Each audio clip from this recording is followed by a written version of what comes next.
We're actually going to be hosting a meetup at CTRL-V on April 9th from 12 p.m. to 3 p.m. Hope to see you there.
All right, so I know lots of you guys have come and talked to me in person, but we're just going to try and have like a Q&A panel. So if anyone has any other questions, shout them out and we'll try and answer for the crowd. All the stuff you have planned for the future, what are you most excited about?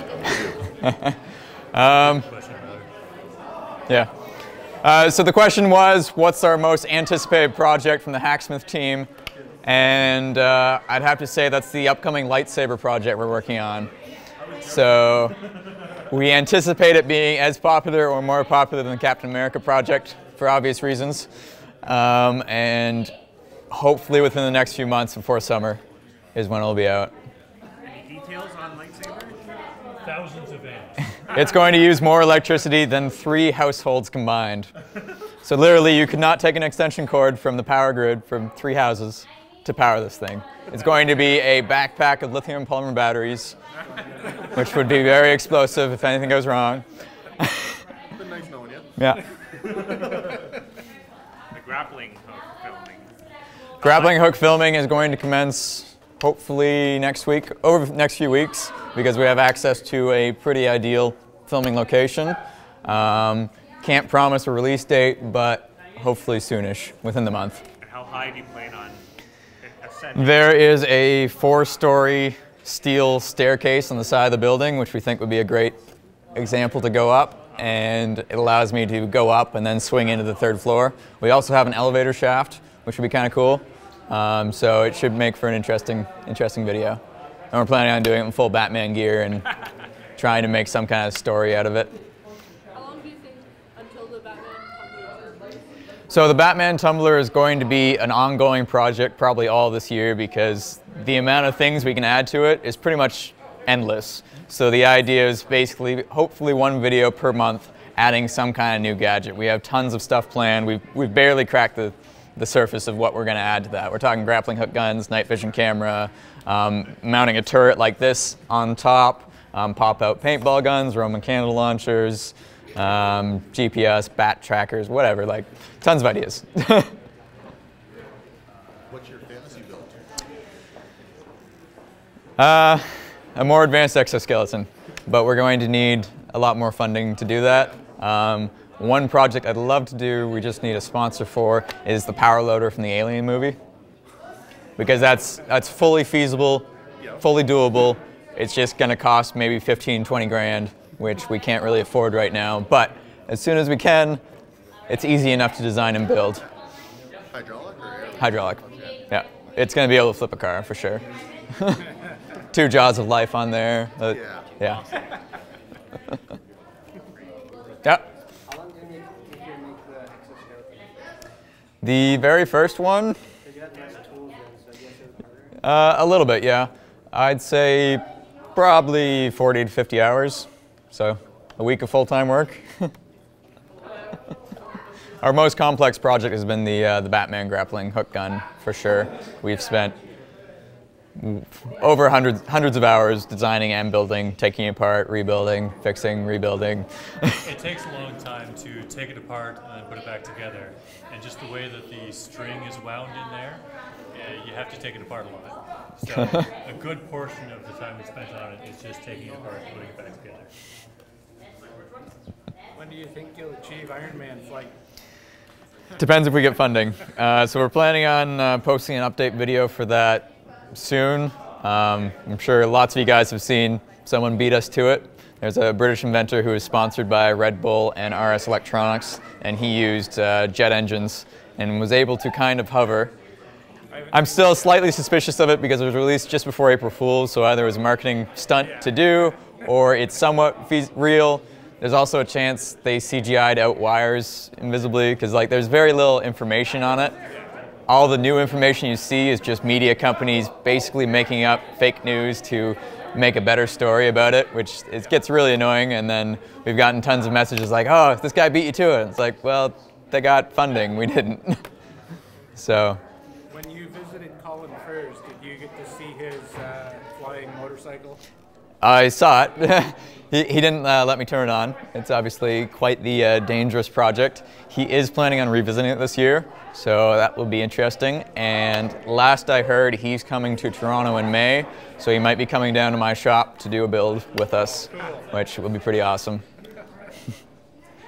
And it's pretty amazing what he's managed to accomplish because his garage looks much bigger in the videos because he uses GoPros with wide-angle lenses. You can stretch your arms out and practically touch either side of the garage, and yet he's built so many things larger than life out of that tiny garage. So it just goes to show you don't need a huge space like I have. Anything can be accomplished if you put your mind to it. Sorry? So sometimes we're able to get funding through companies for brand endorsements. So sometimes we're able to reach out and be like, we want to do this really cool idea. Do you want to have your name attached to it and provide us the funds to do it? And we've had a few projects where that's worked out. We haven't been able to find anyone yet who wants to throw us $50,000+ for the Flying Like Iron Man project, but hopefully someone will sign on at some point. We have a few sponsorships in the works that might go towards that, so we're not too sure. Yeah, our revenue comes from a few sources. It's YouTube, you get paid per view. Then there's like crowdfunding, like Patreon, that really helps. In addition, then there's the brand deals. So often it's kind of 50-50 of companies either come to us because they see our videos and they want to be involved. So they come to us and say, hey, can we sponsor you? And then we also reach out to companies. When we reach out, we usually reach out to tool companies. So for example, Tormach, our Lulzbot. We've gotten a few 3D printers, the CNC machine. That's us reaching out to companies. Hopefully we're getting plasma CNC cutters, so that would be awesome. Yeah, kind of 50-50 of us reaching out to them, them reaching out to us. Can I ask a question? What's your favorite ice cream? Red bean. Red bean. What's your favorite YouTube video?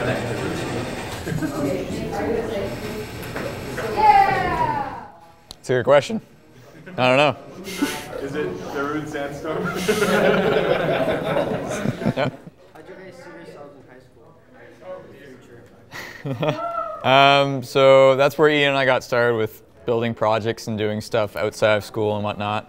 Our first project together was actually converting a 1993 Honda Del Sol to electric. And we got the guts from an electric forklift and machined some adapter plates, threw it all together, only to find out insurance companies didn't really trust two 18-year-olds to build a vehicle.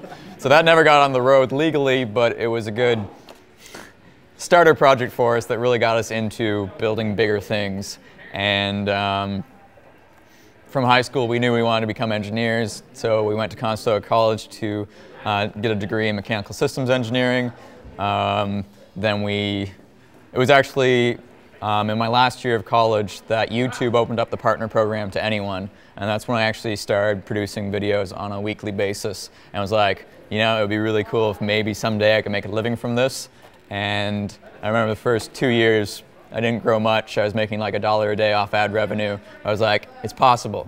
I'm not too sure what kept me going, but I had a few successes like the Elysium EXO-SKELETON And then finding the shop that I have now has really helped accelerate the stuff we can make and the channel growth. And now we're getting there, and it's pretty awesome. So it really got started with robotics in high school. We joined the robotics club and realized that we just like making cool stuff. And then it grew from there. So for example, in robotics club, like we had to make a robot for the competition, but we had access to all the tools and all the extra parts. And one of the first projects outside of that we did was an electric scooter. So I just brought a little scooter and we grabbed one of the robot motors, threw a chain on it, and then tested it out in the school. And the beauty is, the electric scooter would go about 30 kilometers an hour, and the school had pretty big hallways going around. And if you were blasting through the halls, the teachers would hear you. But by the time they got to the classroom door to look out to see what the noise was, you'd already be gone the next hallway. So that was really when we realized, like, we like building really cool stuff. And that's kind of just what's guided us since then in doing a YouTube channel, making things. Where'd you go to high school? Resurrection. And we actually have 3 co-op students. Where's Daniel? Right there. 3 co-op students from Resurrection, which is really neat. And we're hoping to have a continual co-op program at Hacksmith Industries because it's an awesome experience and a lot of fun for everyone involved. Yeah. Original content. YouTube is hard to get into just because the competition is huge now. Everyone has a channel, and it's really hard to get noticed. Like I said, I was producing videos for almost 2 years on a weekly basis, barely growing, until I had a few projects that were basically viral enough that they got shared a bit and I got some exposure. The first one was actually the electrified Wolverine claws, which we just redid for when Logan came out. But I actually did that like 5 years ago now, and I remember it was my first news article that got written about me, and it was on CNET, and it said, "Crazy engineer electrifies Wolverine claws." And I just thought that was hilarious, and I wanted to get more headlines like that, because it was like, that's pretty cool. So the key to then continuing that growth, like if you do one cool project, that's not enough. It's enough to get noticed, but you need to repeat it, basically. And the other big thing is production quality. Spend some time really making a professional video. It's definitely possible to make a crappy video about a really cool thing and it'll go viral. But if you make a really good video about a really cool thing, then it pays back tenfold down the road. So YouTube will share your video based on watch time. So people have to watch most of the video and then YouTube will share it. So the video has to be interesting and engaging to get shared. So, do you plan on doing any more superheroes? Like you've done Wolverine, Captain America, Batman. So we're going to be doing a Thor project for Thor Ragnarok. Yeah. We've got a few more Spider-Man projects lined up for Spider-Man Homecoming. We'll probably be doing more Star Wars projects as more Disney movies come out. Is there anyone else in particular? Oh yeah, we're doing a Green Arrow project very soon. So that was really cool. Part of our YouTube network. We're part of the same network as AMI, and the Man-at-Arms, and a few other channels like that. And there's a channel called DIY Prop Shop, and they've actually made me a custom Green Arrow costume, which is actually pretty awesome. I haven't put it on completely yet, but I'm like, this is pretty sweet. And we're going to do a Green Arrow trick arrow video. And then once the grappling hook gun is completely done, we'll also make a grappling hook arrow version of that with the winch attached to the bow. So that one will be really fun. And I have high hopes for that because Stephen Amell is an awesome celebrity and he's super active on social media. So I figure if I do a video making some stuff from his TV show Reel, he's going to share it, and that could be huge for the growth of the channel. So. The IRONMAN project, why go electric? Why not gas? The biggest reason we wanted to do electric was our plan for the jetpack was basically to take advantage of drone technology, because you can very easily get a flight controller to stabilize perfect flight. So if we can have the majority of the thrust come from a jetpack that's electrically controlled, it's only going to last for a few minutes because you can't get enough batteries. But again, we're a YouTube channel, we're not trying to revolutionize flight. So if we can get the jetpack to lift me enough, then I can just have dumb fans on my wrists that will allow me to move in an XY plane. So that's the main reason behind it. I would love to play with jet engines too, but they're also very expensive and we can't afford either at the moment. So dangerous. Yeah. They spin at about 100,000 RPM instead of 30,000 RPM. So. Yep. How do you guys juggle so many projects at the same time? I'd like to think we're good at time management, but in reality, we're probably not good at time management. As of like this year, what I've started doing, and on our website, there's actually a calendar, a Google Calendar, that shows when videos are coming out, and that's what we use to try and plan out our projects. So it's just like, we have 2 videos a week, Mondays and Fridays, and I'll try and plan out the month's content a month in advance, and we need to get to the point where we're ahead by a few weeks so we can actually spend more time on those bigger projects, because if we never get ahead, then we're always going to be working crazy hours every week, and while it's fun, it's still a big time commitment on our part, and we can't enjoy ourselves if we're working constantly. So we need to get a bit better at time management and planning projects. But usually the biggest driver for a video is when a movie comes out. So when we try and plan a project for a movie to try and capitalize on that, the search terms online at the time, then that's the real deadline.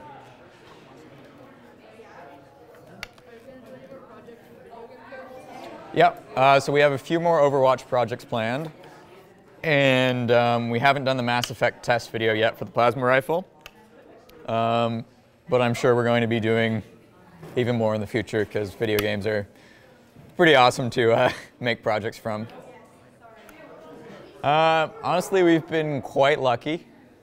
I think we've really gotten into trouble.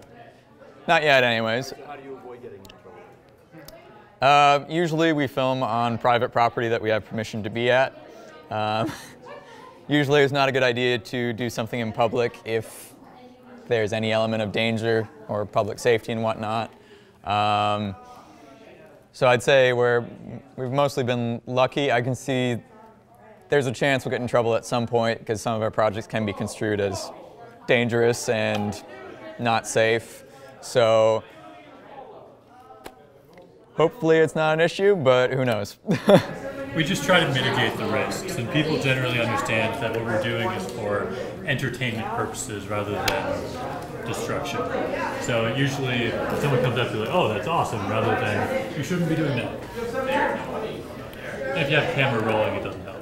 Though it was pretty funny. When we went to the movie theater with the Captain America shield, we had a guy out front stop us, and he's like, is that a metal shield? He's like, you're not allowed to cosplay into movie theaters, something, something. And then like 10 minutes later, once we were in the theater, he changed his tone completely and he was like, man, this is really cool. Like, and it was kind of weird thing. But yeah, I guess I can see where he was coming from. Like but I wasn't even masked. Like Captain America doesn't really wear a mask. Like. So, what do you guys see in the future? So my goal is to create a company similar to Stark Industries and be able to make really cool, awesome technology and just be awesome. And I see YouTube as a way to get to that level of funding and stardom, I guess, that allows us to do more cool things like that. So we're hoping to crack 2 million subscribers by the summer. I think it might happen if we have a few more viral projects. And who knows? We haven't really set like a goal for YouTube. I think it'd be pretty awesome to get the platinum play button, or sorry, diamond play button, which is 10 million subscribers. But the thing I want to maintain is even if we do become a cool company like Stark Industries, I want to maintain some kind of YouTube the entire way through because I say it like this, Elon Musk is like the real world Tony Stark. He has so many cool companies. How awesome would it be if they had some guy following around when he's doing cool stuff and sharing it? Like, that's why I like the Stark Industries thing, because it's like Tony's always in the spotlight, but you get to see what he's doing, which is really cool. And I think there's room for tech companies to be like that, but they aren't right now. So that's the end goal. This might be unrelevant, but what's your favorite TV show? Yeah, presently The Expanse. Awesome sci-fi show. The books are incredible. Ian and I have been reading them basically since they came out. And I look at it like this, like The Expanse, the books are so detailed and so vast. They're similar to Game of Thrones and that kind of level of detail. But the authors who write them publish a new book every year. Whereas Game of Thrones, there hasn't been a new book in like 7 years. So I find it absolutely incredible that those authors are able to pump out such amazing content year after year. And now the TV show is awesome because the writers are on board. They're actually the producers, and they've done a really good job with it. And it seems like it's just going to keep growing like that and just be really epic. So highly recommend The Expanse. I have a question. If you had a book, what would the title be?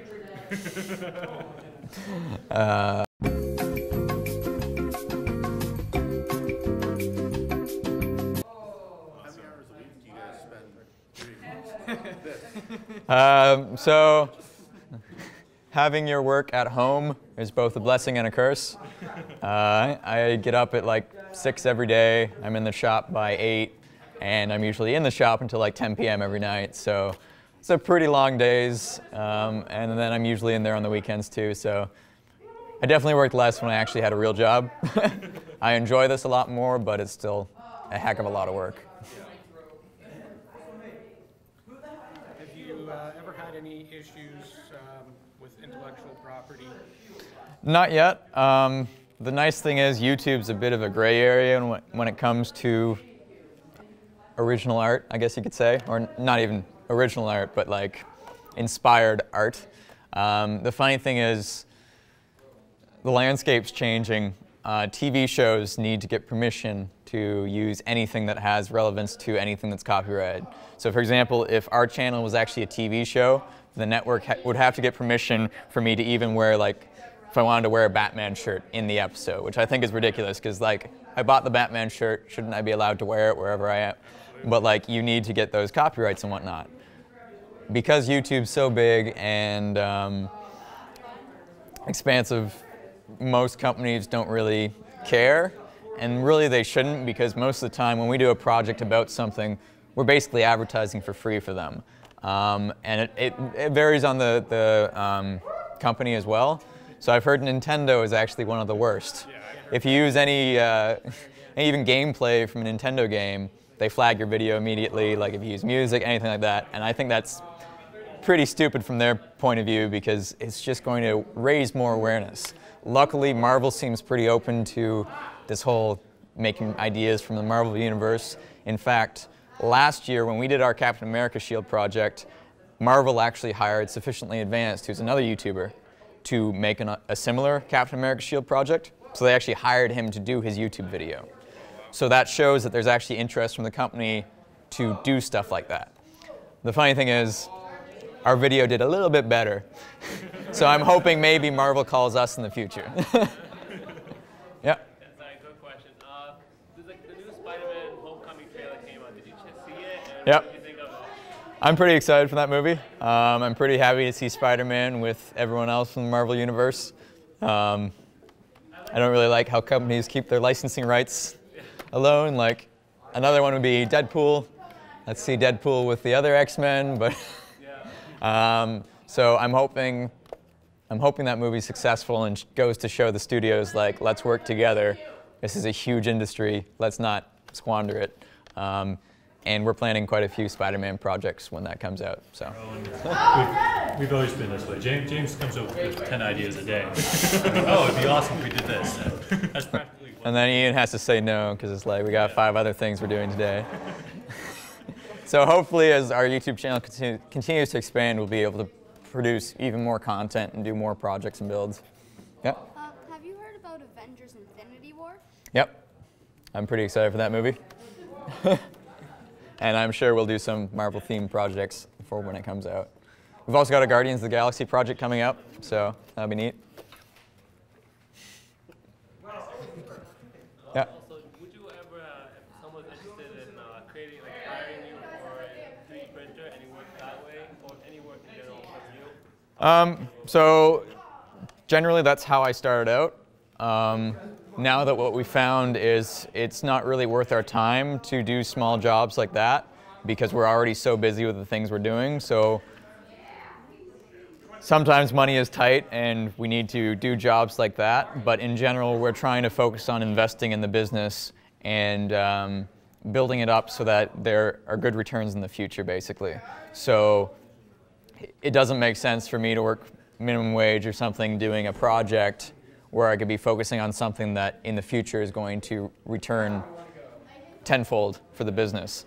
But when I started the business, that's what I did. I did tons of freelancing work to get money, to invest in projects, to make videos. And now we've gotten to the point where we're trying to focus on just those projects and videos, so we can't usually take projects. And people ask us quite often, like, can you sell us your project?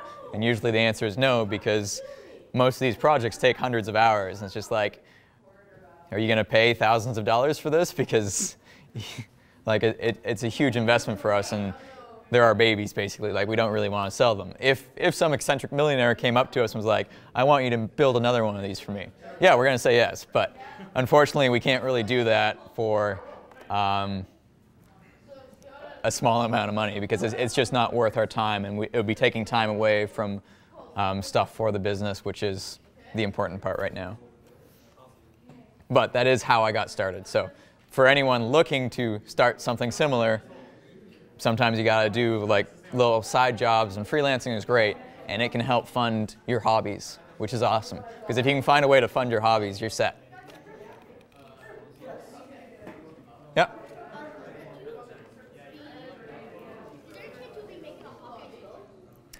So we're actually doing a Green Arrow project soon. If that one goes well, we might do a similar Hawkeye project. A lot of the stuff's very similar, so either or, really. That was me just welding stuff together in my garage. There are no plans, there are no blueprints for it. You could recreate it by looking at it, but there's no guide or anything like that.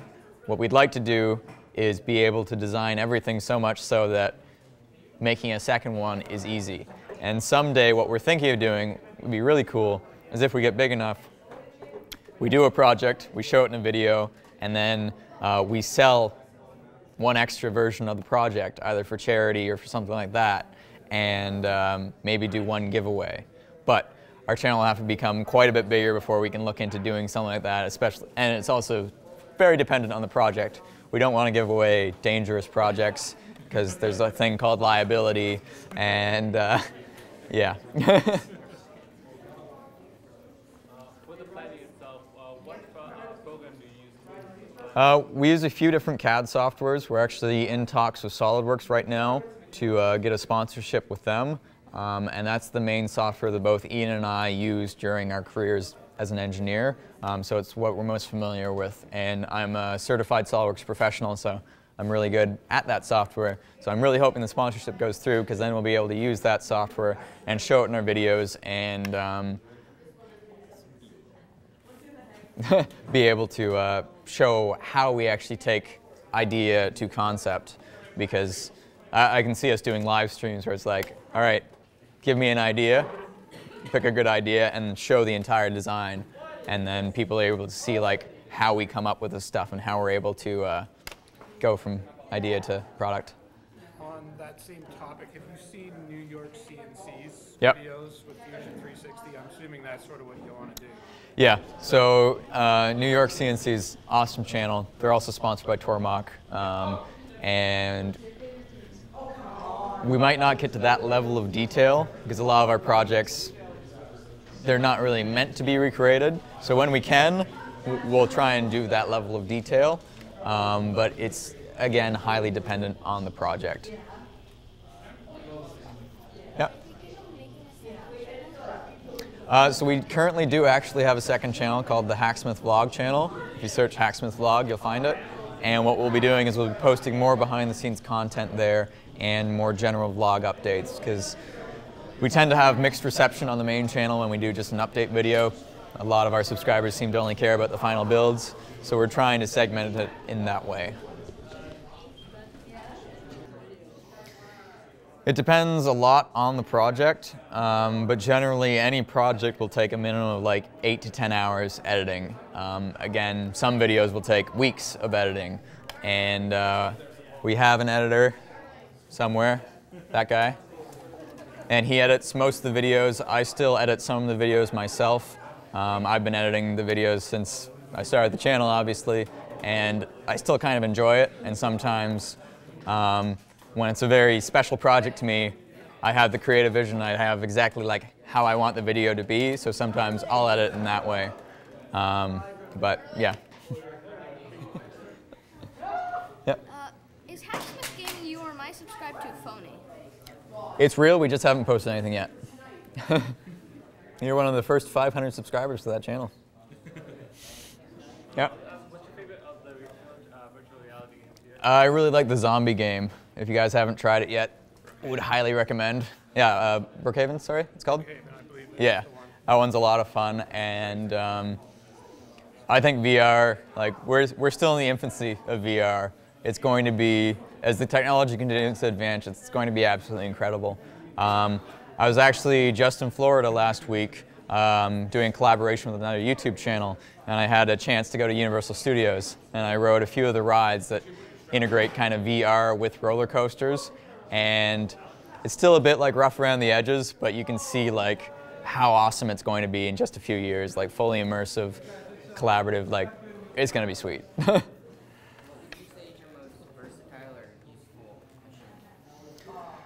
Definitely the 3D printers. We almost use 3D printed parts in every single project, mostly just because how easy and fast it is to do it.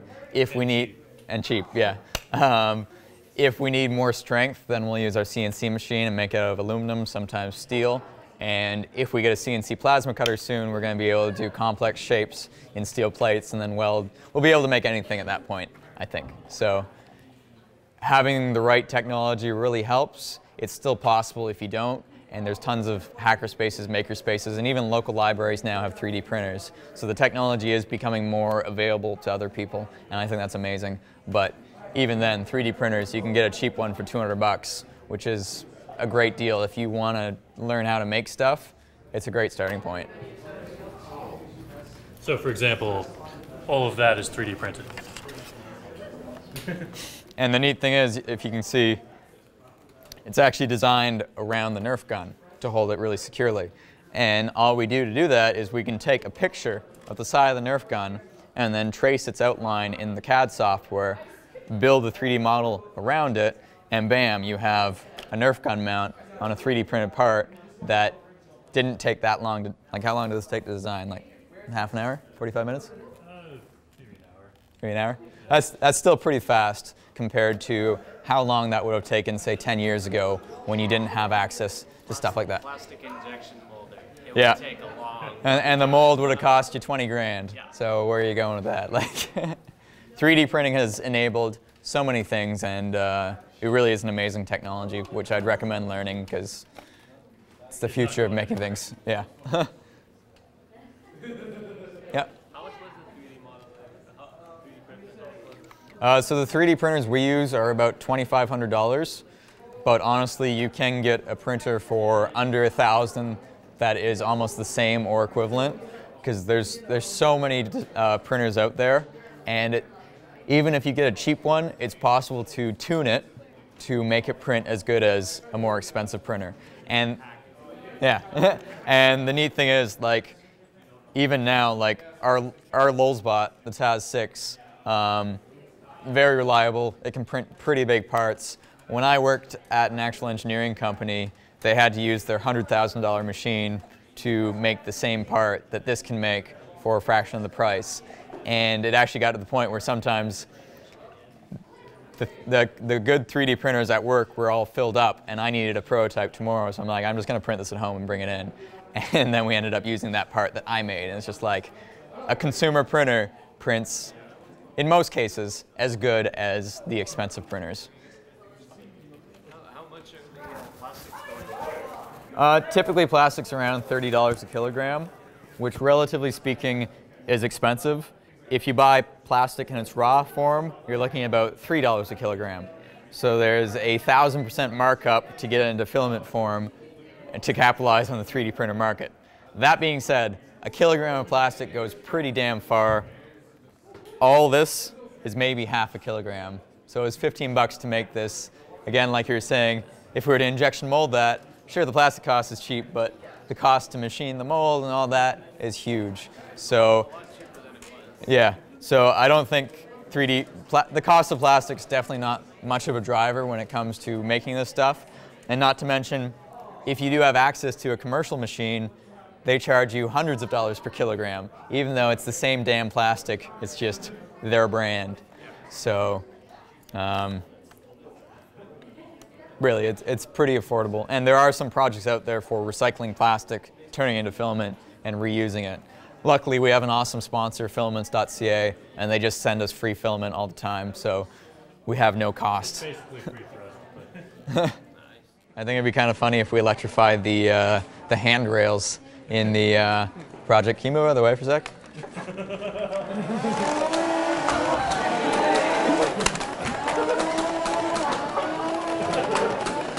I don't know what he thought was going to happen. Ooh, right in the forehead.